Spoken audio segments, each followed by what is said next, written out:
Council of Governors, please let's take our seats. Thank you very much.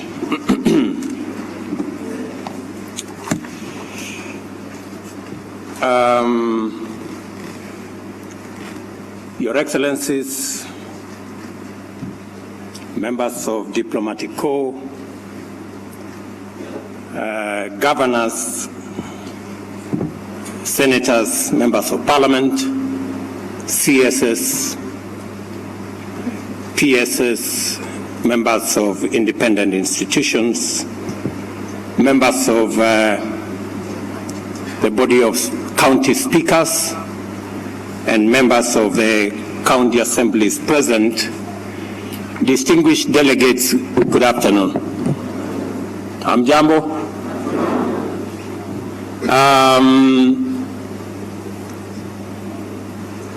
While seated here, three things I have observed. Three things before I make my small statement. I know it is the final statement, so I'll keep it short. Listening to Senator Kajwang and the speaker from Nandi, I was persuaded that the young people of our nation have come of age, and that if there was any doubt in our minds as to the capacity we have in our county assemblies or in our young people, that doubt should be put to rest. I have also witnessed the competition between the various stands and the controversial results that were released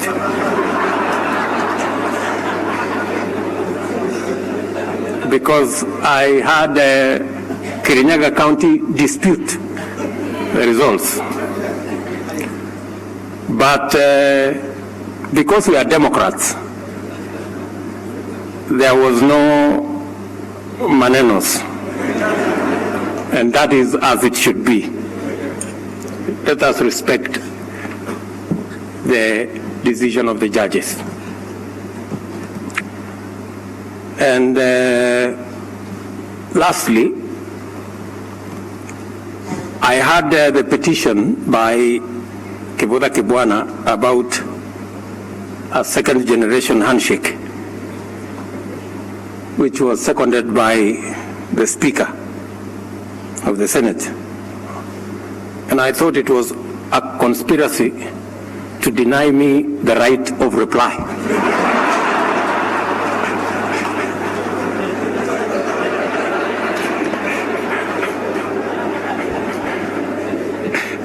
Which is a principle of democracy. But, gentlemen, I have listened to you. But before I make my brief comments, I have been requested by the Speaker that the members of the Senate who are here were not recognized. Can I request on behalf of the Speaker, members of Senate, please, if you can stand up. Can we appreciate them?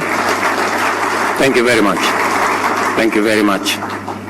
Let me also ask members of the National Executive who are here from CSS, PSS, and all the other members of the national government, if they can stand up.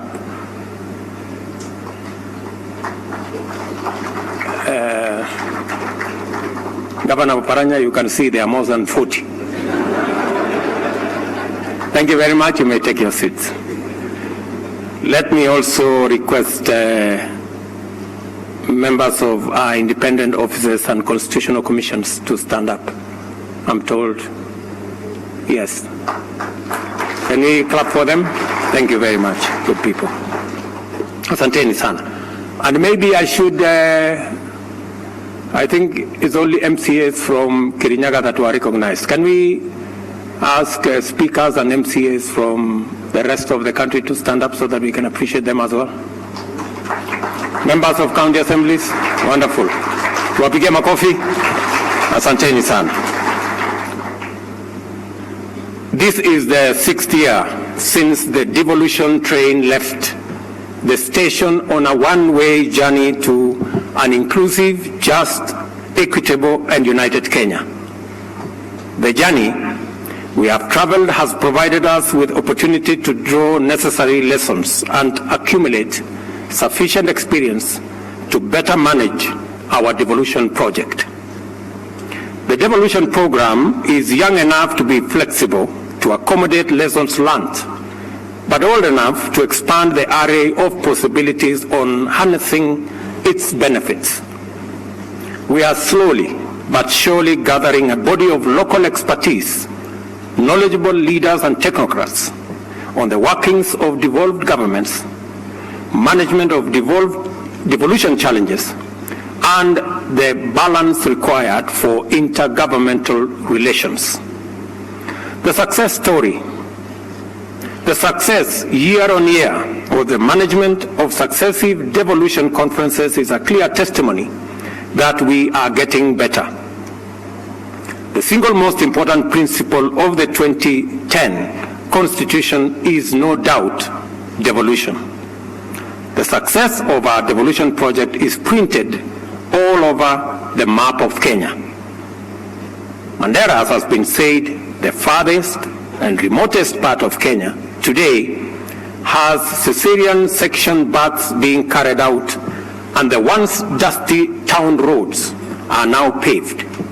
And so is the case for many other northern Kenya counties in Marsabit, Wajir, and Garissa. County governments have improved the health sector, where we now boast of over 11,000 health centers from 8,000 in 2012. Turkana County, for example, which had 4 doctors before devolution set in, now has 73, while the number in Mandera now stands at 38, up from 1. For the very first time since independence, an open heart surgery was performed in Mombasa and a brain surgery in Embu. Before devolution, these services were only possible in Nairobi and at a great expense. Overall, the number of doctors in our health facilities has increased from 870 in 2013 to 4,637 in 2017, while the number of nurses rose from 6,600 in 2013 to 25,590 last year. Community health workers now stand at 52,000 across the country.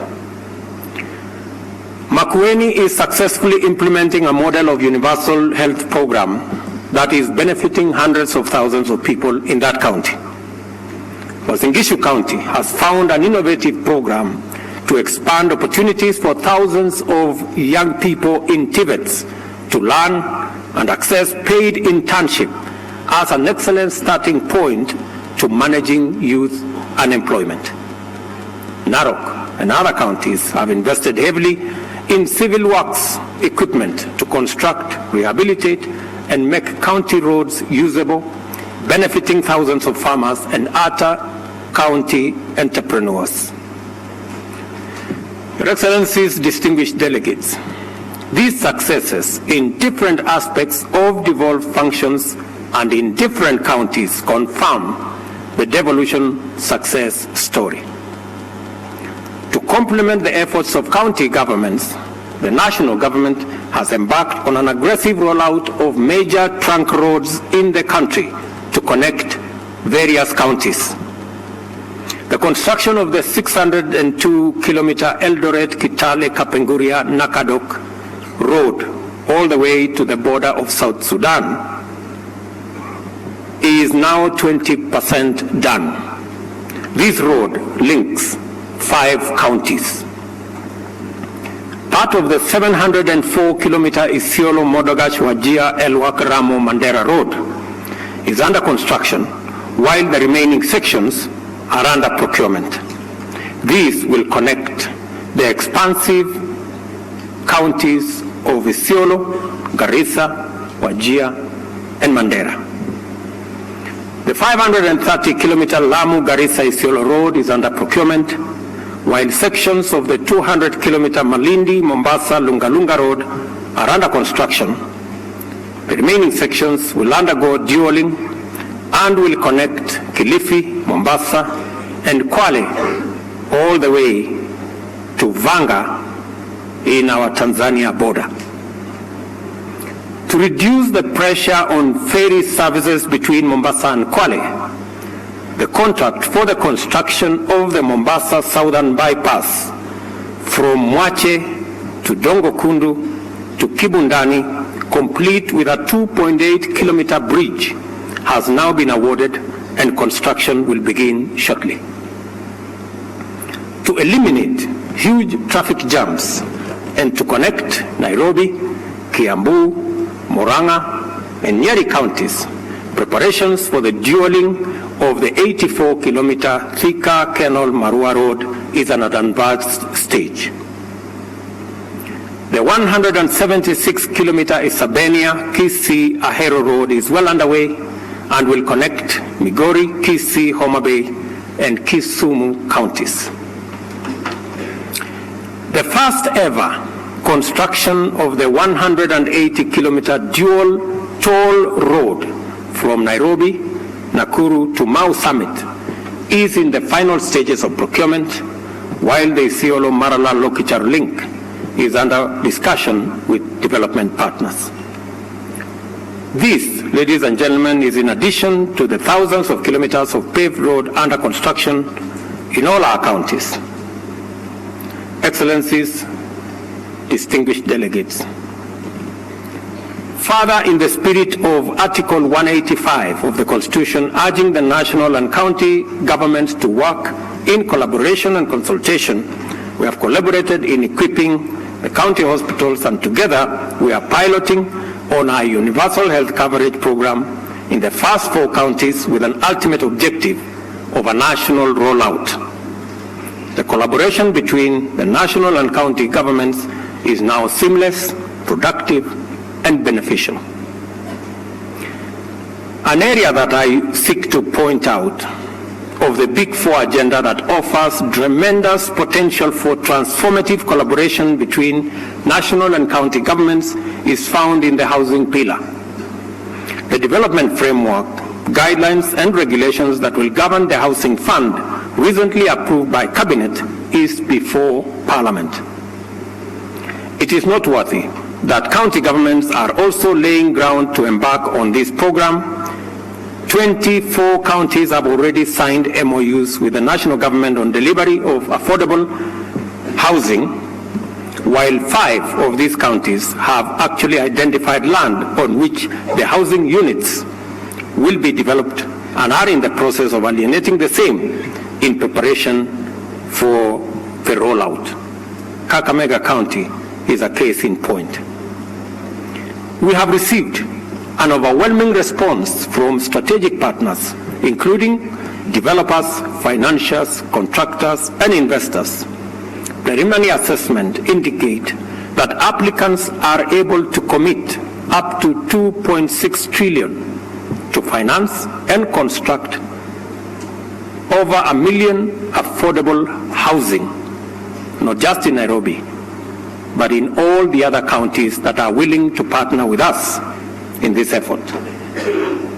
The affordable housing program has impact beyond delivering shelter.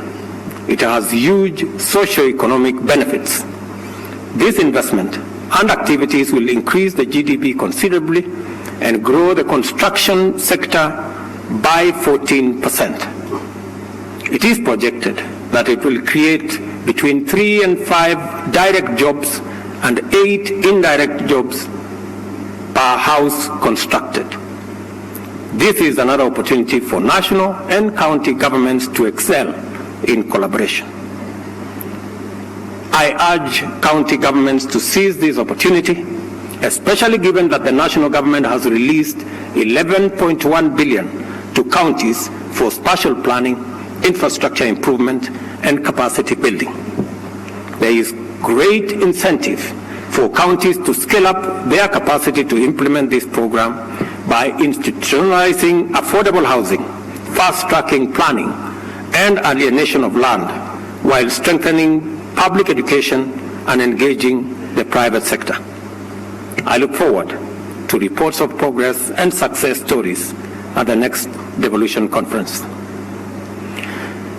Excellencies, distinguished delegates, the success in different counties and in different aspects of devolved functions, irrespective of size or population, is a clear demonstration that it is not the size of the county.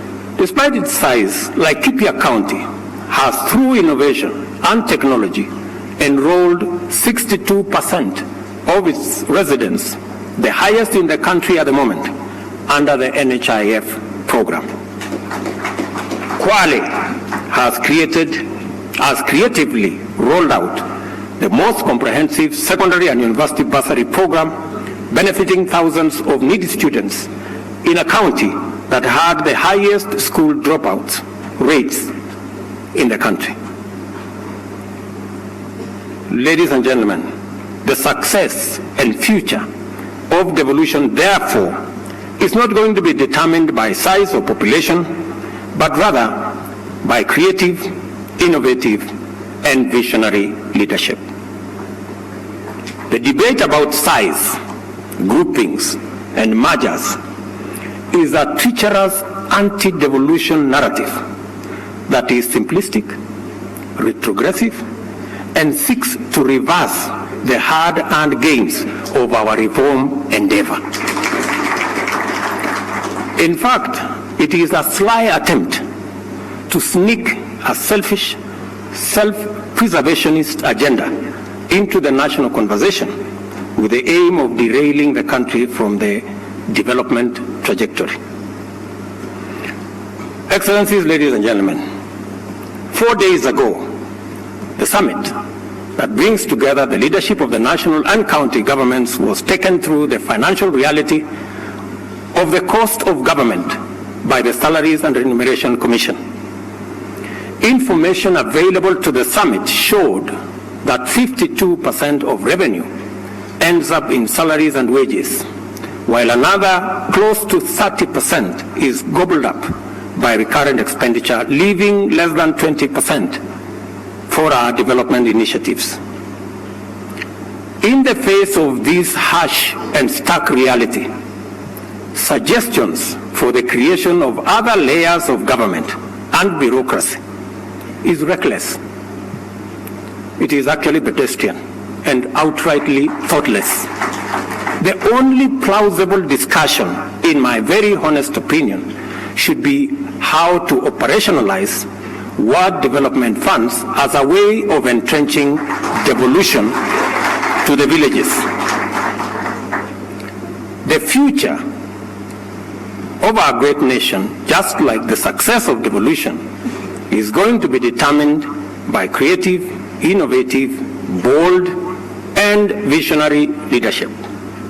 Many of the Jubilee administration's achievements, from the standard gauge railway, the robust road network construction, electricity connection, the TVET program, reform of NHIF, are a product of creative and innovative leadership. Through innovation, we reduce the cost of a kilometer of tarmac in our rural areas by more than 50%. Through creativity, we changed the electricity connection model and eliminated the high costs of connection. Visionary leadership enabled us to restructure our contribution to NHIF, tripling monthly contributions into our health program. With bold leadership, our transition rate from primary to secondary is now close to 100%. And for the first time, we have more young people joining technical training colleges than ever before. All this have been achieved with roughly the same resources that were available to other administrations before. Focused, determined leadership determines the most creative and innovative way of applying resources for maximum output. Like in healthcare, our theory of change is that prevention is better than cure.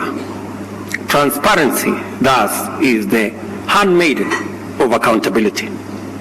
It is for this reason that we have committed to making government more open and accessible to the people of Kenya. Last year, for instance, His Excellency the President signed Executive Order Number 2 of 2018, directing all public service departments to actively release to the public information on procurement of public works and services so that Kenyans can know who owns the companies that are doing business with government.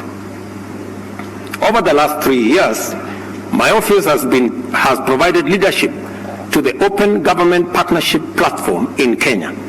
And I recently launched the 3rd National Action Plan under this multi-stakeholder initiative that brings together national, county government departments, as well as private sector, academia, and civil society. I am grateful to the robust participation of Vihiga County, Makueni County, and Elgeyo Marakwet counties in this partnership and urge all counties to join the platform. My hope is that counties will be the laboratories where true open governance leading to better service delivery is realized. Excellencies, ladies and gentlemen, wastage, mismanagement, and corruption limits, undermines, and ultimately destroys the proper and optimal use of resources. Appreciating this major threat, the Constitution provided for robust, independent, professional institutions to deal with this danger to our development. The government of Kenya, under our watch, has provided the human and the financial resources necessary for these institutions, the EACC, DCI, DPP, and our judiciary to function effectively and efficiently. The Constitution provides that these institutions are independent and professional. Article 249(1) states, and I quote, "The objects of the commissions and independent offices are to protect the sovereignty of the people, to secure observance by all state organs of democratic values and principles, and to promote constitutionalism." These commissions are subject to only this Constitution and the law, and are independent, and are not subject to direction or control by any person or authority. And in keeping with this constitutional dictate, while opening this conference, His Excellency the President asked all those who know anybody who has stolen or misappropriated public funds to, instead of shouting in funerals, fundraisings, or conferences, submit their petitions to these investigative institutions, either in Karura or Valley Road. And for the benefit of those who don't know, the officers of the DCI on your way to Nairobi are on the left at Karura. The biggest threat, ladies and gentlemen, the biggest threat to the war on corruption is selective prosecutions targeting predetermined individuals or projects. And secondly, rumor mongers, propagandists, and peddlers of half-truths, exaggerations, and distortions meant for media headlines to execute covert political schemes, which in and of itself constitute obstruction of justice. And let me say the following, because I have listened to my brothers who have spoken before me, and that I should be measured in what I say. But let me say that there is absolutely no issue with what is going on. We are a democracy. We believe in competition And in fact, competition brings out the best in all of us. And therefore, nobody should be worried that I have a problem, for example, with the former Prime Minister. I have absolutely no problem. In fact, if there is one man who has supported his ambition in the past to be the president, it is me. I have supported him. So I have no problem. So I just want to maybe cool down the temperatures of Kibudha Kibwana and the Speaker. There is no issue. What we are having is a national discourse, and it is very healthy, so that Kenyans can be exposed to ideas. And we are all Democrats. We want good ideas to give way to better ideas, and better ideas to give way to the best ideas. That is the essence of democracy.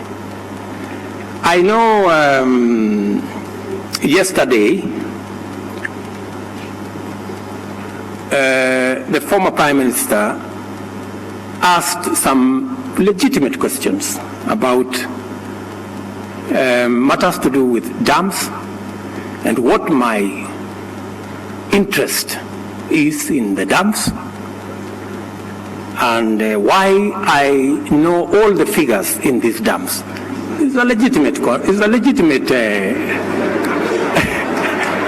mean, it's fair. I mean, it's important. And you see, in my other life when I was younger, I was a herds boy. And I first looked after sheep, then I graduated, I looked after calves, then I graduated and looked after cows. It was a cardinal expectation that if you are looking after cows or sheep or calves, you must account.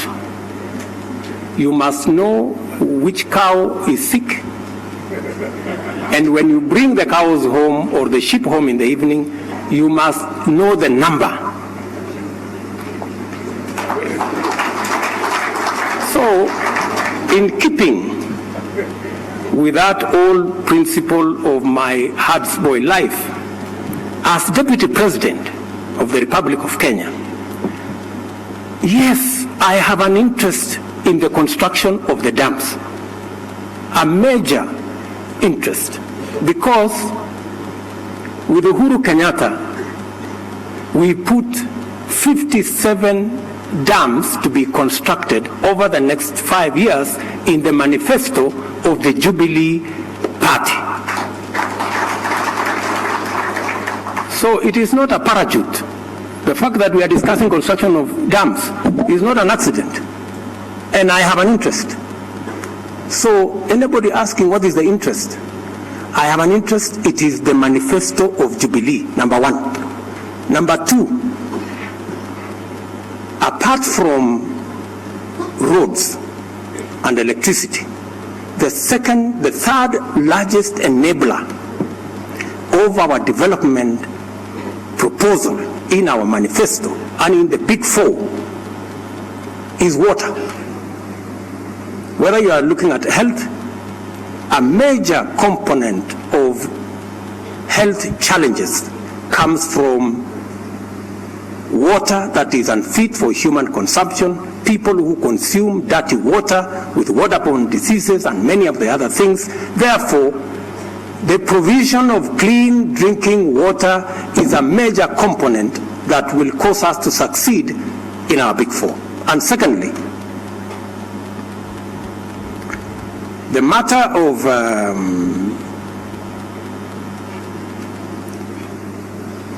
food security, a huge component of our target for the large dams we are focused on constructing is because of matters to do with irrigation.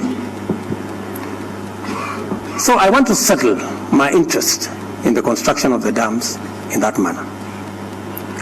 And of course, you cannot discuss dams in absolute That is the reason why I follow numbers. And as Deputy President of the Republic of Kenya, I would be reckless and I would have failed in my job if I didn't pay attention to numbers. So the question that I am being asked is actually like a hyena asking a herdsman, what is your interest in your herd? And why do you know the number of the livestock you are keeping? Honestly, why wouldn't a herdsman have an interest in the herd he's keeping and the number?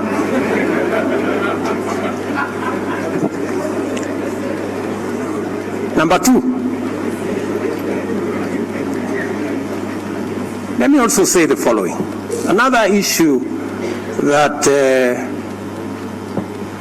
was raised,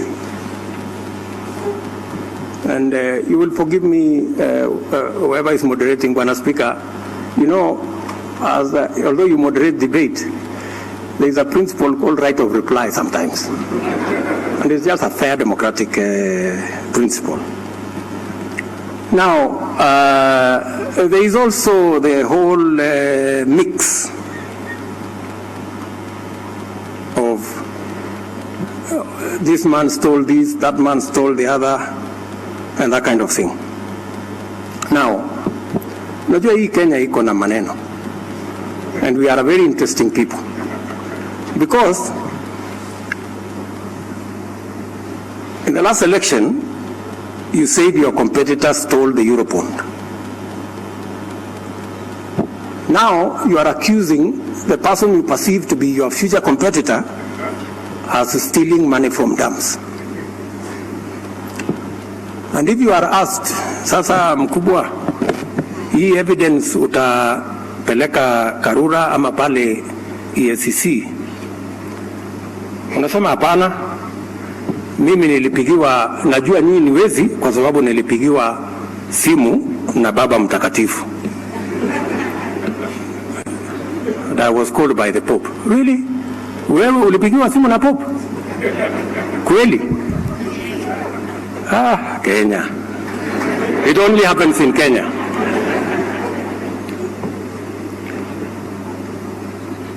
Some of these propagandists are so notorious and brazenly incorrigible that sometimes they cannot even remember the last lie they told. This is the unfortunate and reckless politicization of the war on graft, and you who are engaged in this charade are the biggest single threat to the fight against corruption, and in fact, you are the ugly face of impunity. Known political frauds whose word means nothing neither have the legitimacy nor integrity to lecture anyone on matters corruption or integrity. I dare say. I think let us leave it square like that. We must fight the war against corruption. Yes. And we must fight it using the correct tools so that we can succeed. Because that's the only chance we have to succeed in fighting the war against corruption. Ladies and gentlemen, it's now my very humble duty and pleasure, before I declare this gathering closed, maybe to make a recommendation, Mr. Chairman, that maybe after the next conference, maybe you can consider, for purposes of us having enough time to interrogate the success of devolution, maybe you can, after the next conference, maybe we can make the conferences biannually so that there is more time to accumulate more experience. But with those many remarks, it's now my very humble duty to declare this Sixth Devolution Conference officially closed. Thank you very much.